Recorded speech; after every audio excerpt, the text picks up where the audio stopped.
Hey Archery Talk, this is Lucas, and today the big brown truck dropped off the new Hoyt Carbon RX-5 Ultra. I talked to Hoyt about this bow about 4 months ago, and I kind of stopped reaching out to people because the club that I shoot at all the time has basically been shuttered due to COVID. It's an indoor club.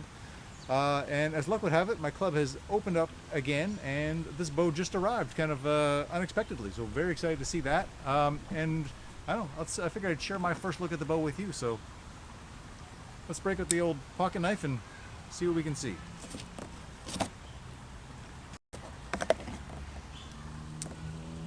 All right. All right, so I actually talked to Evan from Hoyt Archery about which kind of bow he thought I should shoot this year. I've kind of been shooting, try to shoot different bows every year. And historically, I haven't shot the carbon bows in a little while because they're just not matching up price-wise with the other bows I'm testing.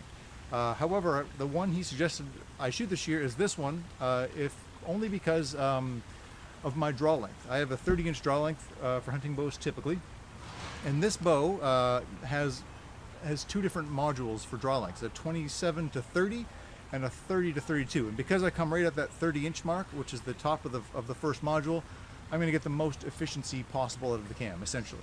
But before we dig into that, we should maybe talk a little bit about some of the features on this bow. Axle to axle is 34 inches, and brace height is 7 inches. IBO rated speed is 334 feet per second. What's interesting to me is specs-wise is this bow is 3/4 of an inch longer brace height, and is coming in 2 feet a second faster than the 30-inch RX-5. Not sure what the math is on that. That's far from my area of expertise, but I thought that was interesting to have a longer brace and a little bit more speed, basically the same speed, but a touch more speed. And that's unusual, really, for the longer bows from Hoyt's, at least in my knowledge, to get that. I always prefer solid color bow, and that's what Hoyt sent me. This is their new wilderness color. It's kind of like a dark, deep army green. Looks very cool with this carbon riser.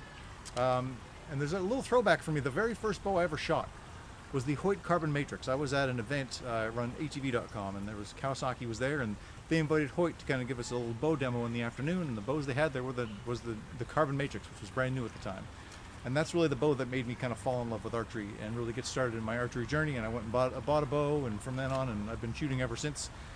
And so again, this is kind of like the newest version of that Carbon Matrix. That was a 35-inch bow. This is 34-inch, still carbon, and this one's got some cool new tech.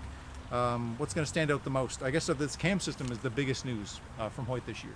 No more yokes. Hoyt is going to do a binary cam called the HBX on this bow. And so all the draw lengths are available on the single cam. I've never shot a Hoyt that's had that since I've been shooting. There are two modules. Again, I've got the A module goes from 27 to 30 inches, and I guess the larger module will go from 30 to 32 inches. So this will really fit a wide variety of archer sizes, which is pretty cool. Other new tech from Hoyt this year is the stabilizer position.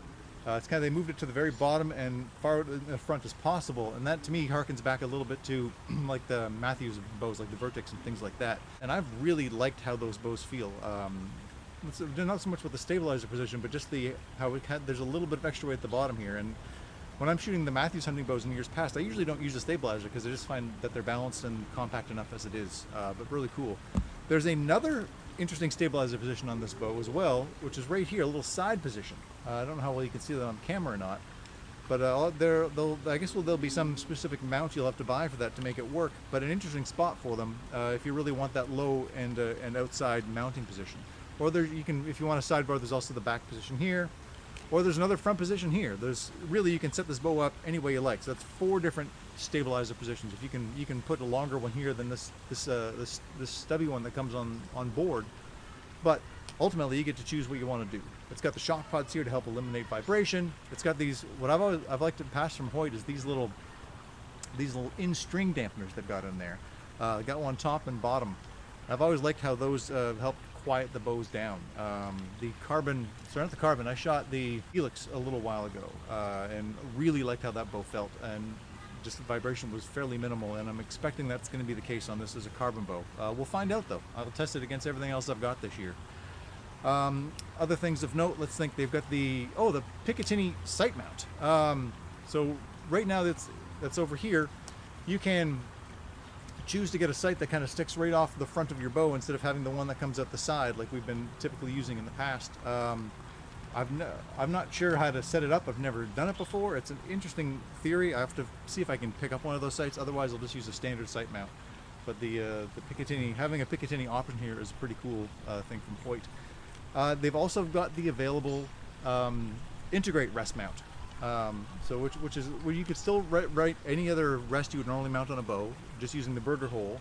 But if you wanted to use the integrate system, which is kind of, it locks in really tight, so your rest will not move. It's a system I like a lot. The only downside I've found with that integrate is you can't really move the rest in and out. It's really just an up and down situation. But you can't, yeah, so you can't, if you like to have your rest a little farther back for, you know, if you're tuning your bow that way, by all means, you want to probably use the burger button for that, and a rest that has a little bit more of a longer arm for you to get that done. But really, I think that's about all I need to talk about for now, archery talk. I'm gonna go and get this bow set up, hopefully as soon as tonight, now that my archery club is back open again. So thanks so much for watching. Please stay tuned for reviews of this bow and some comparisons of all the hunting bows I've got this year in the coming weeks over the summer. And that's about it. Please do like, share, and subscribe. It helps the channel a lot, and we'll see you soon.